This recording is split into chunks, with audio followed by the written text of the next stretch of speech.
The WWE just fumbled the King and Queen of the Ring tournament by placing Tiffany Stratton and LA Knight's qualifying matches on house shows. We're going to dive into how this impacts the prestige of the tournament coming up on this episode of Wrestle Digest. But before we get into it, we gotta say that 97% of you guys watching these videos aren't subscribed to the channel, so if you don't want to miss out on anything that's happening around the wrestling world, make sure to go down below and hit that subscribe button. But before we jump into the King and Queen of the Ring stuff, we gotta talk about this first, Josh, and that is, I'm pumped about this, and that is because Shawn Michaels has gave some great advice to up-and-comer Carmelo Hayes. In a recent interview, Carmelo Hayes talked about how Shawn Michaels told him you can never take a day off. A lot of these guys can take a day off and they'll be accepted, but you can never take a day off or phone it in. It sucks in a way, but at the same time, I'm open to the challenge because the bar for some reason is raised higher because of my size.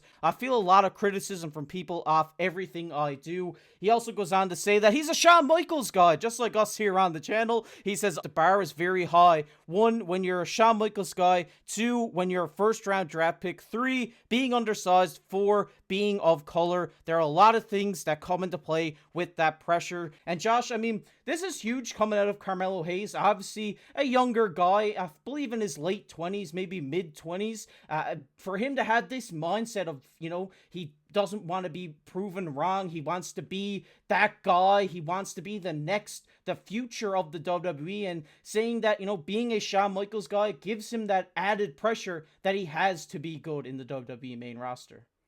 It's a ton of pressure, right? When Shawn Michaels gives you that kind of push, that rub, you got it good. But this advice is really good from Shawn Michaels. It's like you can't take a day off when you're a guy like Carmelo Hayes, right? When you're a bigger guy, maybe you can get away with a botch here and there. But when you're someone like him who thrives on your athleticism, when botches are even more high risk. I mean, we saw a bit of a botch between him and Austin Theory. Not so much either one of their faults, whatever. That was a little while ago.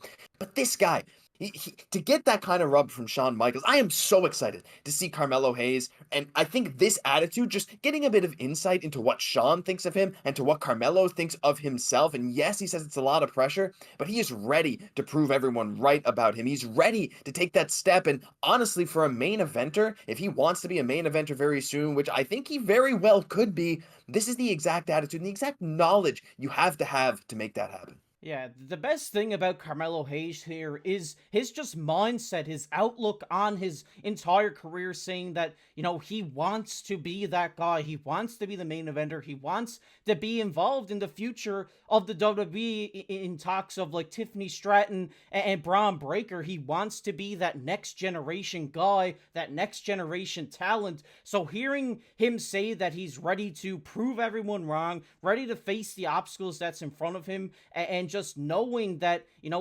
everything's going to be on his back. Everything's going to be a challenge for him just because of his size and the color of his skin. I mean, that's just amazing to hear that he knows this and that he's ready to face these obstacles. I love this guy, and I think he has the caliber of a world champion, a future world champion. He has the aura already. He has the solid mic skills. He has the athleticism. He has everything he needs to get the crowd behind him. Casey, I mean, I don't think it's crazy to say that we could see him being a champ within the next, 2 years, like a major champ, maybe even sooner. But like you said, this guy has what it takes. And let us know down below, what are your thoughts on Carmelo Hayes? Is he a future world champion? Is he not? But the pressure that's on him, Casey, I mean, as we know, the trial by fire is sometimes the most effective way to grow. And this guy, he got it.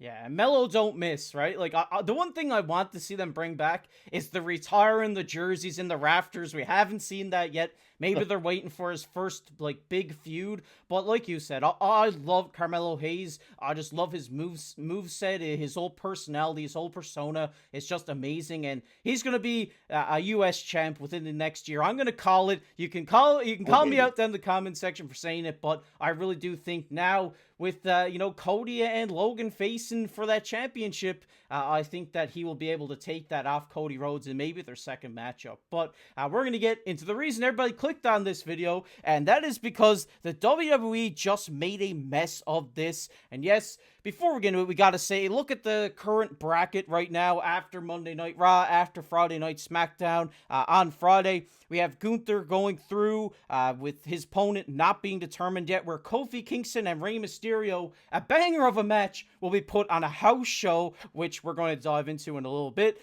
They say Ilya Dragunov went to the next round. He'll be facing off against Jey Uso, who bet Finn Balor on Monday Night Raw. And then last night on Friday Night SmackDown, Randy Orton bet AJ Styles in the main event to move on. And the guy we just talked about, Carmelo Hayes, bet Baron Corbin, so they'll be facing off next week on SmackDown. Then LA Knight and Santos Escobar's match will be on a house show, which we will dive into in a second. And then obviously Tama Tonga bet out Angelo Dawkins last night to move to the next round. All these matches will be on the next edition of the recording shows. And as we take a look at this article here, they say the final matches of the first round: LA Knight versus Santos Escobar, and Kofi Kingston versus Rey Mysterio in the King of the Ring, and Shayna Baszler versus Zelina Vega, and Tiffany Stratton versus Mi Chin in the Queen of the Ring are scheduled to occur at untelevised live events this weekend.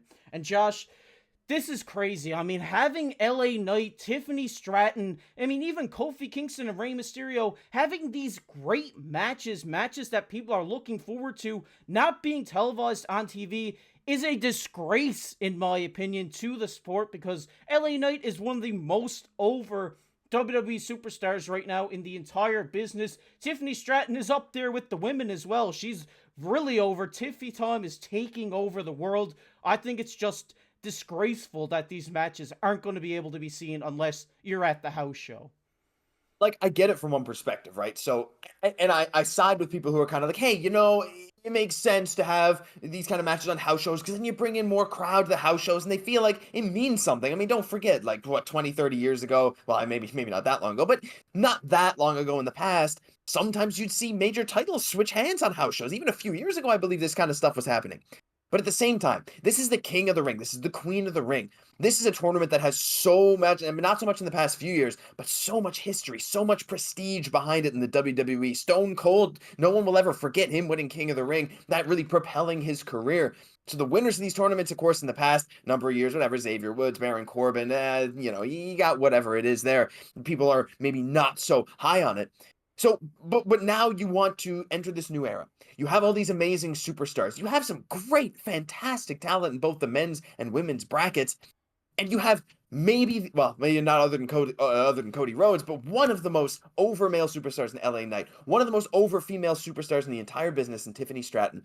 And you put them on house shows. And you get some matches on Raw and SmackDown. They're just like, they're okay. They're not great. To me, I don't know if it was purposely scheduled this way from the start. It sure seemed like that, you know, Kofi Kingston, Rey Mysterio, people were kind of like, oh, wait, is that not getting time? And then on Friday, the amount of comments, Casey, the amount of messages we got, people saying, where is LA Knight? Like, that, to me, is mind-blowing because so many people, millions, are tuning in to watch this tournament. They're tuning in to watch LA Knight. They're tuning in to watch their favorites, Tiffy, whatever it is, and they don't get to see them. And again, I get the perspective from other people, but I don't agree with it. I think you're bang on the money. I think this kind of stuff needs to be on TV. They're building this up to a big final in Saudi Arabia, and you don't even get to see like almost half of the first round matches. It's kind of insane to me. Yeah, it's very shocking. I mean, the Monday Night Raw side, I do understand because we had Dragunov versus Ricochet, which was one of the best matches I've seen in a very long time. We also had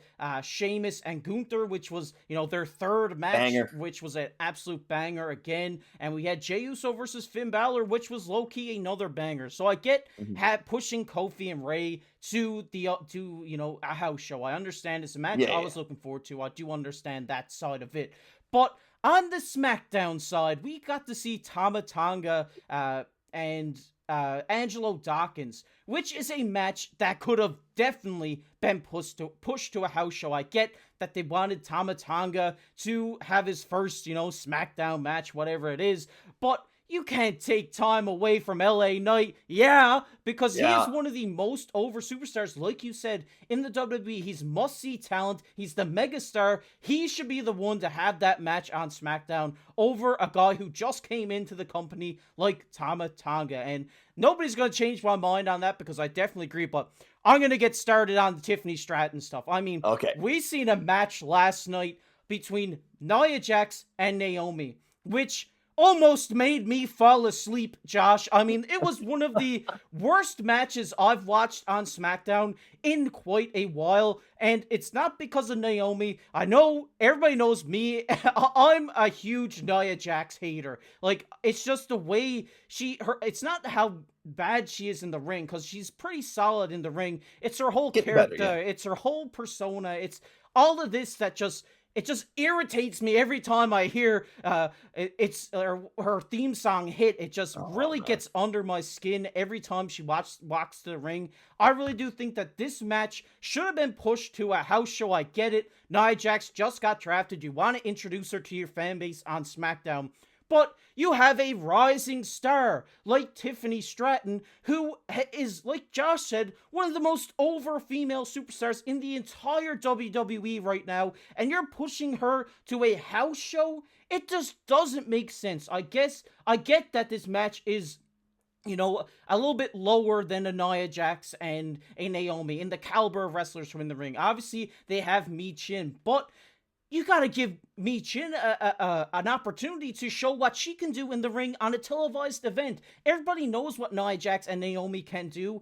They should have just had this Tiffany Stratton and Michin match on SmackDown to just show the entire WWE universe what these two competitors can do.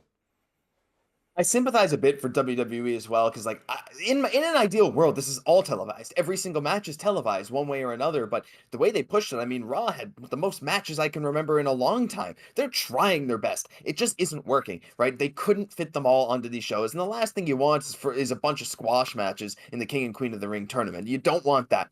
So I get it. I get having to push some stuff to a house show. And you know what? I will be honest. When I'm thinking like, yeah, LA Knight, put him on, TV versus a house show. Like, I get that some people might come out and say like, yeah, well, LA Knight, we just kind of know what he is, right? But when you're looking at these other matches like Tama Tonga, they got to give that new Bloodline entrance. But it's like, they gave the Bloodline entrance. They played his theme. There was nothing really interesting in that match. And like, you think Tama Tonga, like, I'm not even sure I'm convinced that he should be in this tournament. Does it even really make sense? He's supposed to be this like feral dog that's coming out for this new bloodline, this new blood going crazy. And he's like, coming out, he's feral. I'm going to enter the tournament. What? And like, I don't know, it's storyline perspectives, whatever. I don't know. I'm not even convinced he should have been in this tournament. Is what it is. Hey, you know what? The highlight of that match for me was Montez Ford doing a flip to the outside, landing and folding his arms, striking a pose. I'm not going to rant anymore on that, but yeah, I think that's enough for the fans to know our opinions on this mess. Yeah, I definitely agree with you. I mean, I do see the WWE side of it, like you said. You don't want to have a bunch of squash matches. You don't want to see that, but Josh, there is a third show. There's NXT. You want to bring us to NXT?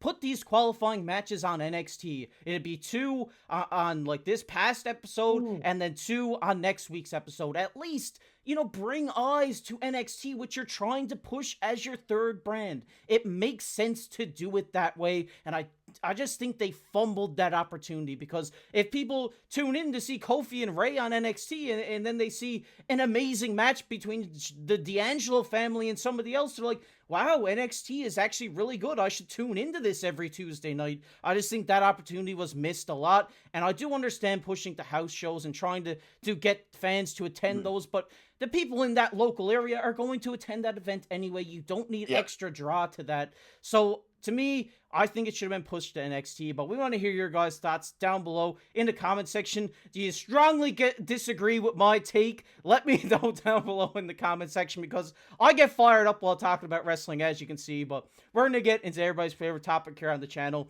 which is comment of the day. And the comment of the day today goes to Lewis. Lewis says, enjoy your videos, guys. He threw the ones up, so we're going to do it right now. We got to acknowledge the tribal chief once in every video, and we're not talking about Solo Sikoa. We're talking about Roman Reigns, but really appreciate seeing your support and seeing you come back to the videos, Lewis. Really love seeing your support down there. And if you guys enjoyed this video, make sure down below, hit that like button. While you're down there, make sure down below and leave a comment as well. You might be featured on the next comment of the day. And if you're enjoying our content here and you're not subscribed to the channel, make sure down below and hit that subscribe button, because we're going to be here every day. Keep me up to date on what's going around the WWE world. And if you want to check out a video we did yesterday, it'll be popping up on your screen right now. But as always, I've been your host, KC, alongside my co-host, Josh Gosse. We'll catch you in the next one.